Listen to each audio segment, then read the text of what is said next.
Episode 2 की starting में हम एक ट्रेन देखते हैं जिसके अंदर लियोन ली रैंक बैठे होते हैं, जहां उनके सामने एक बहुत प्यारा सा पपी होता है जो कि ली रैंक को काफ़ी पसंद आता है। अगर आपने सीज़न 1 देखा है तो आपको पता होगा कि ली रैंक को पपी कितने पसंद होते हैं। यहीं हम एक लेडी को देखते हैं जिसका नाम अब फाइनली पता लग गया है मेरे को, जिसका नाम होता है जू, और जो कि हमारे लियोन के पीछे पागल होती है। अब यहाँ हम ली रैंक के चोंगू मोंगू वुल्फ को भी देखते हैं, साथ ही हम लियोन के राइट हैंड शिंजू को भी देखते हैं। अब यहाँ लियोन परेशान होता है, एक बात सोचे, क्योंकि जब वो गया था लेडी के पास पूछने के लिए कि मैं वापस कैसे जा सकता हूँ, तो लेडी ने उसे बताया कि तुम्हें वापस जाने के लिए एक चीज़ लेके आनी पड़ेगी जो कि है जापानीज़ पाइप। अब उस जापानीज़ पाइप को लेने के लिए वो उस ट्रेन में आया होता है। अब यहाँ लियोन ली रैंक से कहता है कि अभी हमें इन लोगों को मार पीट के इनसे सारा सामान छीनना होगा और हमें हमारा पाइप हासिल करना होगा। जहाँ ली रैंक कहता है रुक जाओ, अभी ओवरपास आ रहा है। और वहीं दूसरी तरफ लियोन का राइट हैंड शिंजू सारे कैदियों के साथ प्लान बना रहा होता है भागने का, जहाँ पे एक बुढ़े अंकल तो मना करते हैं कि बस मत भागो, पर वो मानता नहीं है। अब यहाँ इतने में एक ओवरपास आता है और वो हमारी जू भी लियोन के पास जाने लगते हैं, साथ ही शिंजू भी अपने कैबिन में लगा रहता है आग, और पुलिस को बोलता है यहाँ आग लगी है। पुलिस जैसे ही वहाँ एंट्री करती है वो लोग पुलिस को पकड़ के वहाँ से बांध के वहाँ से भाग जाते हैं। अब ओवरपास आने के कारण ट्रेन में अंधेरा हो जाता है, जिसकी वजह से सब लोगों का सामान चोरी हो जाता है, जो कि किसी और ने नहीं बल्कि ली रैंक के वुल्फ ने ही करा होता है। अब यहाँ लियोन उससे पूछता है क्या ये सब तुम्हारे बंदों ने किया है? वो कहता है हाँ मेरे बंदों ने किया है। यहाँ जापानीज एक सोल्जर होता है जिसके पास वो पाइप होता है जो कि इन लोगों को चाहिए होता है, जो कि चोरी हो चुका होता है, जो किसी और ने नहीं बल्कि वुल्फ ने चोरी करा होता है। अब वही पाइप को लेके वो लेडी बैठी होती है जो हमारे, जिसके पास वुल्फ आते हैं उससे पाइप छीनने के लिए, बट वो कहते हैं कि भाई तुम हो कौन, तुम मुझे पाइप दे दो। पर वो लड़की मानती नहीं है और कुछ देर में अंदर से आवाज़ें आती है मार कुटाई के। जब अंदर जाकर देखते हैं तो पता लगता है कि जू ने ही उसके सारे वुल्फ को धोबी चपाड़ दे दी है। यहाँ शिंजू अपने कैदियों के साथ जाता है दूसरे कोच में चेंज करने के लिए ताकि वो लोग पुलिस से बच सके। यहाँ लियोन सारा सामान चेक करता है कि यहाँ पे पाइप तो है ही नहीं हमारा, और साथ ही कहता है कि तुमने एक कुत्ता को चुरा लिया। जब लियोन ली रैंक कहता है कि मुझे कुत्ता काफ़ी पसंद आया तो मैंने चुरा लिया। तो लियोन कहता चलो ठीक है, को तुम्हें पसंद आ गया, पर तुमने चड्डी को चुराई है। वो कहता है देखो जब मेरे लोग चुराने पे आते हैं तो वो कुछ भी नहीं छोड़ते। वो कहता है कुछ नहीं छोड़ते तो ठीक है, लेकिन फिर भी चड्डी इसको तो कम से कम छोड़ ही देते हैं। और यहाँ हमारी जू से भी एक बंदे लड़ने आता है पाइप छीनने के लिए, जहाँ वो जू को पंच मारता है। जू को आता है गुस्सा है, जू उसके साथ फाइटिंग करने लगती है। वो बंदा जू को किक मारने आता है पर जू उसकी किक पकड़ती है और फिर लड़ाई में उस बंदे को ट्रेन से बाहर फेंक देती है। यहाँ वुल्फ आके बताता है कि पाइप चोरी हो गया, जहाँ वो कहते हैं किसने चोरी किया, तो आवाज़ आती है कि मैंने चोरी किया। अब वो उस आवाज़ का पीछा करते करते एक रूम के पास पहुंचता है और रूम खोलते के साथ ही बहुत सारी लेडीज़ उन दोनों का इस्तकबाल करती हैं और लियोन को तो एक बुके भी पकड़ाती हैं। लियोन देखता है कि ये सब चल क्या रहा है, तो वो देखता है यहाँ जू होती है। जू को देख के वो कहता है नहीं ऐसा नहीं हो सकता कि ये तुम हो। जहाँ पे अब ली रैंक उससे पूछता है कि ये हमारी दुश्मन है कि हमारी दोस्त है, जहाँ वो कहती है ना मैं तुम्हारी दुश्मन हूँ ना मैं तुम्हारी दोस्त हूँ, तुम्हारी भाभी हूँ भाभी। जहाँ जू लियोन को एज अ गिफ्ट वो पाइप गिफ्ट करती है, जहाँ लियोन काफ़ी खुश होता है और कहता है कि थैंक यू तुम्हारा, पर हम लोग शादी नहीं कर सकते। और ये बात सुन के जू का दिमाग घूमता है और वो लियोन को ही पेल देती है। अब लियोन अपने भाई से कहता है तुम यहाँ से चले जाओ क्योंकि यहाँ का वेदर अच्छा नहीं होने वाला। उसको भाई कहता है हाँ थोड़ी चीज़ें देखने के बाद मुझे अंदाज़ा हो गया कि यहाँ पे आगे क्या होने वाला है। यहाँ जापानीज़ पुलिस भी शिंजू को और सारे कैदियों को पकड़ लेती है। जहाँ शिंजू तो अभी प्रे कर रहा होता है कि काश उसे लॉर्ड लियोन मिल जाए। जहाँ जापानीज़ पुलिस से बच्चे पे गन रख के बताती है कि तुम्हारा लीडर कौन है, किसने तुम्हें ये सब आइडिया दिया। जहाँ वो बच्चा नहीं बताता तो वो उसे शूट करने वाली होती है कि शिंजू खड़ा होता है और फिर उन सबके ऊपर हमला करता है अपने वुल्फ्स की पावर, अपनी फॉक्स की पावर दिखा के। अब यहाँ जू लियोन से कहते हैं तुम मुझे वो दे दो, बस एक ही बार दे दो। तो लियोन अपनी बॉडी छुपाते हुए कहते हैं मैं तुम्हें ये बॉडी नहीं दे सकता, ये किसी और की है। जहाँ पर वो कहते हैं कि तुम मुझे दिन में 2 बार रिजेक्ट करोगे, वो लड़की मर चुकी है जिसके पीछे तुम पागल हो। पर उस बंदे को कौन पता है कि वो लड़की फ्यूचर में जिंदा हो जाएगी। अब इसी बात पर गुस्सा होकर जू अपनी तलवार निकालती है एंड लियोन से लड़ने बैठ जाती है। यहाँ ली रैंक के पास भी पुलिस आती है और उसे लेजेंडरी पाइप छीनने लगती है, जहाँ दोनों में फाइट होती है अच्छी वाली। इतने में वहाँ पुलिस आती है बाकी और वहाँ फायरिंग करना शुरू करते हैं, जहाँ ये लोग छुप जाते हैं। जहाँ ली रैंक तो कुछ करता नहीं, उसके बंदे ही वहाँ पर गोलियाँ चला रहे होते हैं। पर जब ली रैंक देखता है कि वहाँ वो क्यूट सा पपी आया है तो वो पपी को मरने कैसे दे सकता था। वो खुद उठता है और बंदूक लेकर उन सबको ढेर कर देता है एक साथ ही। यहाँ जू और लियोन ट्रेन के ऊपर ही लड़ रहे होता है, जहाँ जू तो लियोन के ऊपर काफ़ी भारी पड़ती है और लियोन से कहता है भाई तुम थोड़ा संभल जाओ, मैं तुम्हारे लायक नहीं हूँ, मैं तुम्हारा नहीं हो सकता। पर फिर भी जू नहीं मानती और उससे फाइटिंग करने लगती है। एक पॉइंट पे आके लियोन को आने लगता है गुस्सा कि यार मैं इस लड़की की वजह से कितना कुछ झेला हूँ। तो वो भी गुस्से में आके अपनी तलवार बाहर निकालता है और जू को मारने चला जाता है। पर जू का पैर एक चीज़ पे लगता है और लियोन की तलवार उसके गले पे लगने ही वाली होती है कि लियोन उसे बचा रहता है। और ये सीन थोड़ा रोमांटिक टाइप होता है जब लियोन का मुंह बनता है कि छी ये क्या क्या सोच रही है मेरे बारे में। लियोन का मुंह बनता देख जू को दोबारा गुस्सा आता है और वो दोबारा फाइट नहीं करनी शुरू कर देती है। और एक पॉइंट पे तो आके जू लियोन के ऊपर ही भारी पड़ती है। यहाँ लियोन ली रैंग से हेल्प मांगता है कि मेरी हेल्प करो, मेरी हेल्प करो। पर ली रैंग कहता है ये भाई आपका और मेरी भाभी के बीच का मामला है, मैं इसमें नहीं पढ़ सकता, और वहाँ से चला जाता है। अब यार लियोन वॉज लाइक हरामखोर, नमक हरामी करता है। अब यहाँ किसी तरीके से लियोन जू को ट्रेन के बाहर फेंक देता है बट जू और उसको बाय बाय करने लगता है। बट जू से आसानी से मानती कैसे, वो ट्रेन के पीछे आके बैठती है, ट्रेन को ही उल्टा रुकवा देती है। रुकी हुई ट्रेन का फ़ायदा उठा के शिन अपने बाकी कैदी दोस्तों के साथ ट्रेन से उतरने की प्लानिंग करता है। और यहाँ लियोन भी कहता है यार ये लड़की क्या है। अब यहाँ वो विंडो के बाहर देखता है कि उसका भाई घोड़े पे सवार होकर आ रहा है और कहता है क्या तुम्हें राइड चाहिए। तो वो कहता है मेरा भाई नमक हराम नहीं है, वो बहुत अच्छा है मेरा भाई, बहुत अच्छा है मेरा भाई। यहाँ एक तरफ तो शिंजू अपने दोस्तों के साथ जा रहा होता है, वहीं दूसरी तरफ लियोन अपने भाई के साथ जा रहा होता है और दोनों ही लोग अलग डायरेक्शन में जा रहे होते हैं। यहाँ जू लियोन को जाते हुए देख के कहती है कि हम लोग ज़रूर मिलेंगे। और यहाँ लियोन अपने भाई के पूछने पे बताता है कि ये हमारी टीम की ऐसी गॉड है जिसके पास काफ़ी सारी पावर है, इसलिए इसने सारी ट्रेन रोक ली। अब हम यहाँ उसी बॉम्ब वाली लड़की को देखते हैं जिसकी फैमिली वाले उस पर शक कर रहे होता है कि यही उस बॉम्ब के इंसिडेंट में थी, जहाँ उन्हें पता लगता है कि जिसने बॉम्ब फोड़ा था उसके कंधे पे एक चोट आई थी। अब उसका फादर खड़ा होकर उसकी चोट चेक करना चाहता है पर वहाँ कोई चोट होती नहीं है। तो पता लग जाता है कि ये लड़की बॉम्ब वाली नहीं है, पर एक्चुअल में यही होती है। बस उस बियर वाले बंदे ने इसकी इतनी अच्छे से देखभाल करी होती है कि इसकी जख्म ख़त्म हो चुके होते हैं। यहाँ शिंजो को लग रही होती है भूख और वो आकर देखता है वुल्फ को खाना खाते हुए। तो वुल्फ भी उसको अपने साथ ऐड कर लेते हैं कि हाँ भाई तुम खाना खा लो, तुम्हें भूख लग रही होगी। पर जैसे शिंजो पानी पीता है उसे वहाँ हो जाता है बेहोश और सारे वुल्फ उसका फ़ायदा उठाकर उस बंदे को पूरा लूट लेते हैं। यहाँ लियोन आता है उसी टाइम ट्रैवल वाली लेडी के पास जिसका हस्बैंड उससे पूछता है क्या मैं कभी फ्यूचर में डिवोर्स कर पाऊँगा। वो कहता है बिल्कुल नहीं, तुम फ्यूचर के 50 सालों तक डिवोर्स नहीं कर पाओगे। एंड ही वॉज लाइक क्या मुझे पूरी ज़िंदगी इस औरत को झेलना पड़ेगा। अब यहाँ ये औरत इतनी चालाक होती है कि लेजेंडरी पाइप तो रिसीव कर लेती है लियोन से, पर उसे बताती है कि तुम्हारा वापस जाने का गेट नहीं खुल सकता बिकॉज ये गेट सोलर एक्लिप्स पे खुलता है जो कि 1 महीने बाद होगी। पर वो यहाँ उसे ये भी एश्योरिटी करती है कि यहाँ पे का बिताया हुआ 1 दिन दूसरी दुनिया का 2 दिन के बराबर होंगे।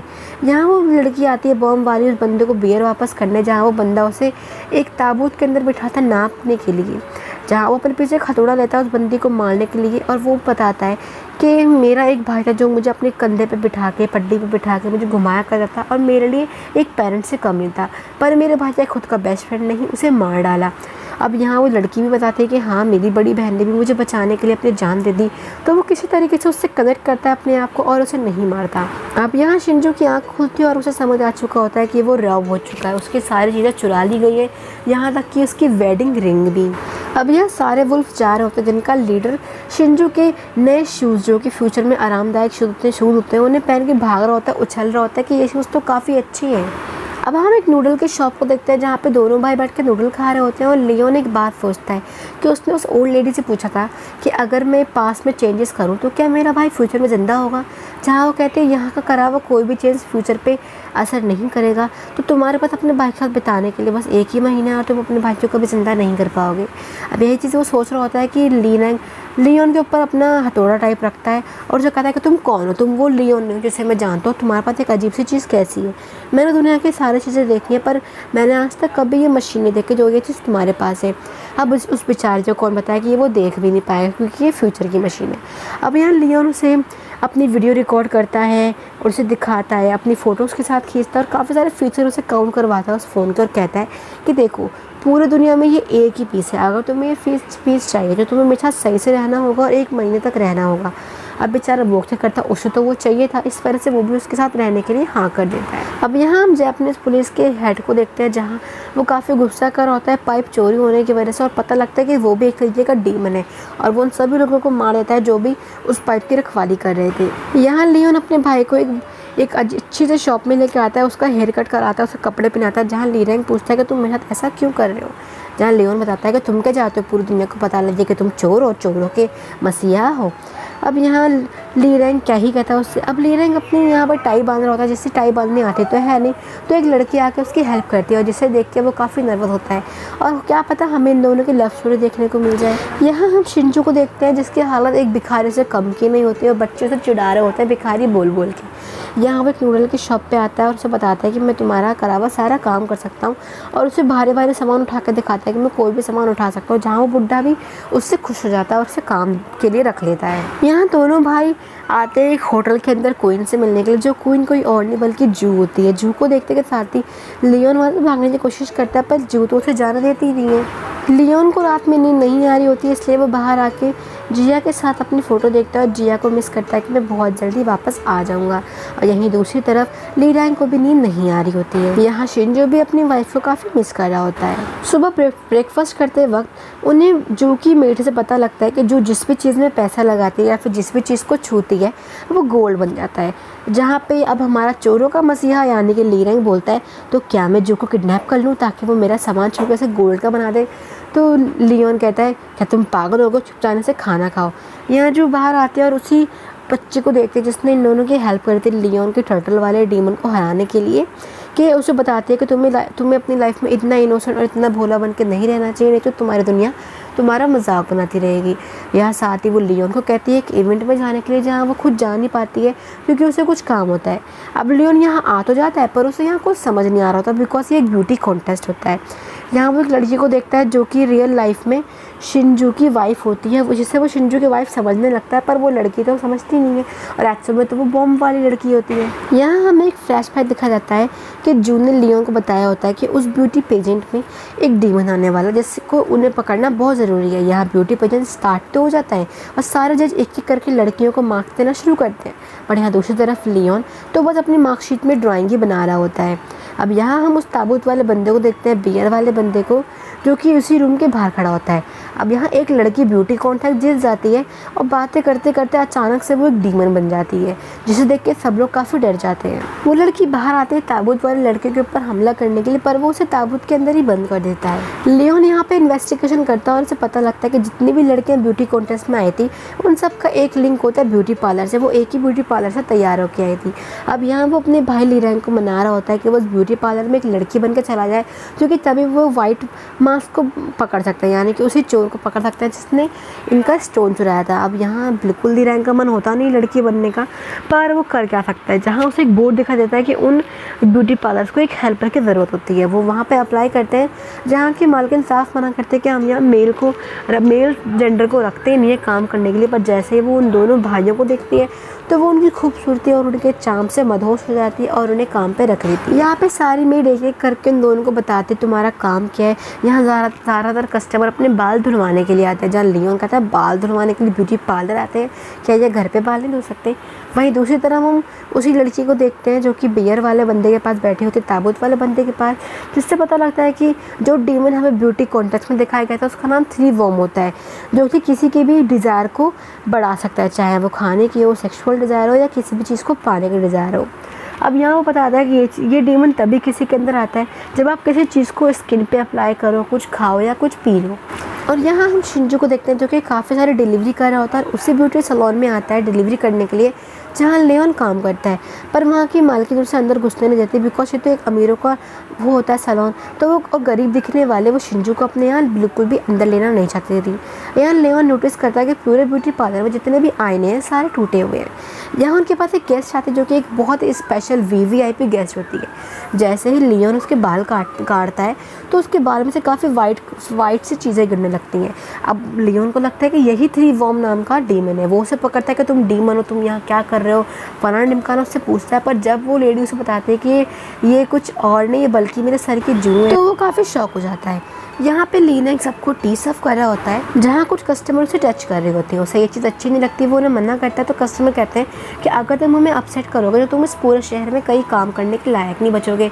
अब यहाँ वो लियोन के पास आके कहता है कि मुझे पता है कि डीमन कौन है, वही 2 लेडीज़ हैं जिन्होंने मुझे टच करने की कोशिश की। यहाँ वो कहता है कि उन्होंने तुम्हें टच करने की कोशिश नहीं की बल्कि वो तुम्हें छेड़ रही थी। यहाँ लियोन उनकी मालकिन की और VVIP कस्टमर की बातचीत सुनता है कि वहाँ पर एक स्पेशल क्रीम है जो बहुत कम लोगों को लगाई जाती है। अब रात में वो लोग जानबूझ के सलून के अंदर घुसते हैं और वहाँ पे छानबीन करना शुरू कर देते हैं, जहाँ उन्हें वो क्रीम तो मिल जाती है जिससे वो ढूंढ रहे हैं। यहाँ वो क्रीम ले जाके दे देता है उसी बॉम्ब वाली लड़की को कि इसका तुम इन्वेस्टिगेशन करो कि क्रीम आई कहाँ से है। अब नेक्स्ट डे वो दोबारा सलून में जाने लगता है, जहाँ ली रैंग जाने के लिए मना करता है कि क्या हमें फिर से वो सब झेलना पड़ेगा। वो कहते हैं हाँ, बदकिस्मती से हमें वो सब झेलना पड़ेगा। अब जैसे ये लोग सलून के अंदर एंट्री करते हैं तो उनकी मालकिन सबको दिखाते हैं कि यही है वो लड़के जिन्हें हमने हायर करा है, और सारी लेडीज़ उन दोनों को आपस में घेर लेती हैं। एंड दे वाज लाइक इतनी सारी लड़कियां यहाँ पे। अब यहाँ लियोन सबके बाल धो रहा होता है, जहाँ बाल धुलवाने के लिए लंबी कतारों में लड़कियाँ वेट कर रही होती हैं कि जल्दी से लियोन उनके बालों को टच करे और उन्हें टच करे। यहाँ दूसरी तरफ ली रैंग सबको टी सर्व करता है, जहाँ सब लोग उनको भी नहीं छोड़ते हैं। अब उनका पार्लर जिसके पास कस्टमर बहुत कम आते थे, वहाँ पे भी अब रिजर्वेशन होने लगती हैं। लोग दूर दूर से अपॉइंटमेंट करके उनके सलून में आ रहे होते हैं। यहाँ हम वुल्फ को देखते हैं जो कि उसी पार्लर में आके बाहर से देखते हैं कि उनका बहुत सारे लोगों को टी सर्व कर रहा है और उन्हें लगता है इन लोगों ने कुछ करा है उनके बॉस के साथ। तो वो दूर से जनता को डराने लगता है कि हम तुम्हें मार डालेंगे। और इतने में ये चीज़ देखता है हमारा ली रैंग, वो बाहर आकर उन दोनों को डांटता है कि तुम ये क्या कर रहे हो, यहाँ किसी ने मुझे ज़बरदस्ती नहीं रखा है। वो कहता तुमसे मैंने कहा था ना शीशे लेके आने के लिए, जहाँ वो दिखाते कि शीशा ये रहा। अब वो शीशा इतना छोटा लेके आया था जिसमें कुछ दिख नहीं रहा होता, और ब्यूटी पार्लर में तो बड़े शीशों की ज़रूरत होती है। वो कहता है कि मैंने तुमसे कहा था बड़े शीशों के लिए। वो 2-3 कदम पीछे जाते हैं और कहते हैं कि आपको बस 2-3 कदम पीछे जाना है और शीशे में देखना है, आप बताओ क्या आप अपने आप को देख पा रहे हो। एंड वो सोचता है कि मैंने किस मनूस घड़ी में इन लोगों को अपने साथ शामिल कर लिया। यहाँ वो उनको भगा के जैसे ही सलून के अंदर जाता है, वो देखता है कि आधे से ज़्यादा लेडीज़ वहाँ पे डीमन बन चुकी होती है, 3 वॉर्म। अब यहाँ दोनों भाई मिलकर उन डीमंस को हरा रहे होते हैं, पर वो उन्हें मार नहीं पाते बिकॉज उन्हें सबूत चाहिए होता है। अब यहाँ वो किसी तरीके से उन सारे डीमंस को बांध के रख देते हैं और यहाँ परेशान होता है कि ये हुआ क्या है। जहाँ उन्हें पता लगता है कि जो बंदी वहाँ पे काफ़ी टाइम से काम कर रहे थे सलून के अंदर, वही रियल में डीमन है और उसने इन सारे लोगों को डीमन बनाया है। जहाँ पता लगता है कि ये काफ़ी जलस होती है खूबसूरत लड़कियों से, जिनकी वजह से मर्द उनकी तरफ अट्रैक्ट होते हैं, और यहाँ इसको कोई भाव नहीं देता है। यह बातों बातों में पता ये भी लगता है कि इसको इस 3 वॉर्म डेमन नाम की क्रीम देने वाला कोई और नहीं बल्कि रेड वाइट मास्क वाला बंदा होता है, यानी कि हमारा विलन होता है। अब इतना बताते हैं कि साथ ही बंदी स्वाहा हो जाती है, और यहाँ पता लगता है कि इस बंदी को ऑर्डर दिया गया था कि अगर तुमने नाम बताया कि किसने तुम्हें ये क्रीम दी है तो तुम यहाँ स्वाहा हो जाओगी।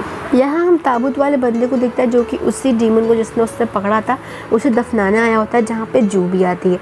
अब यहाँ इन दोनों के बातों से पता लगता है कि रेड वाइट फेस मास्क कोई और नहीं बल्कि यही ताबूत वाला बंदा है, और जू आके अचानक से इसको हक कर लेती है।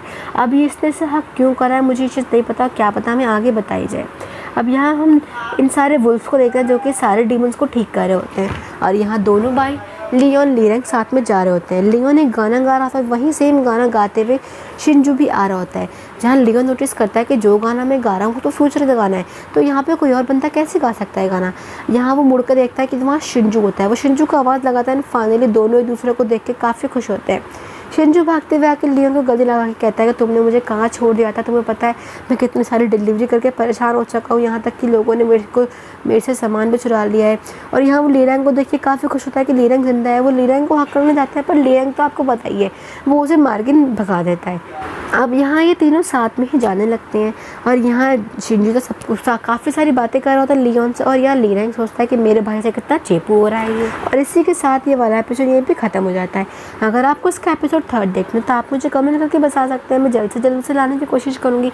एंड ऑल्सो ये एक ऑनगोइंग ड्रामा है, तो इसके एपिसोड एकदम से नहीं आएंगे। इसके एपिसोड को आने में कम से कम 5-6 दिन का वक्त लगता है, तो आपको भी 5-6 दिन का वेट करना होगा। बाकी अगर आपको इसका एपिसोड 3 देखना है तो प्लीज़ उसे आप कमेंट करके बताइएगा कि आप में से कितने लोगों को इसका एपिसोड 3 देखने और आपको ये ड्रामा कैसा लग रहा है। एंड ऑल्सो अगर आप हमारे चैनल पर नए आए हैं तो प्लीज़ चैनल को सब्सक्राइब कर दीजिएगा और बेल आइकन दबा दीजिएगा ताकि आप कोई नोटिफिकेशन मिस ना करें। Also like the video. तो मिलते हैं अपनी अगली वीडियो के साथ, तो bye bye, take care, bye bye.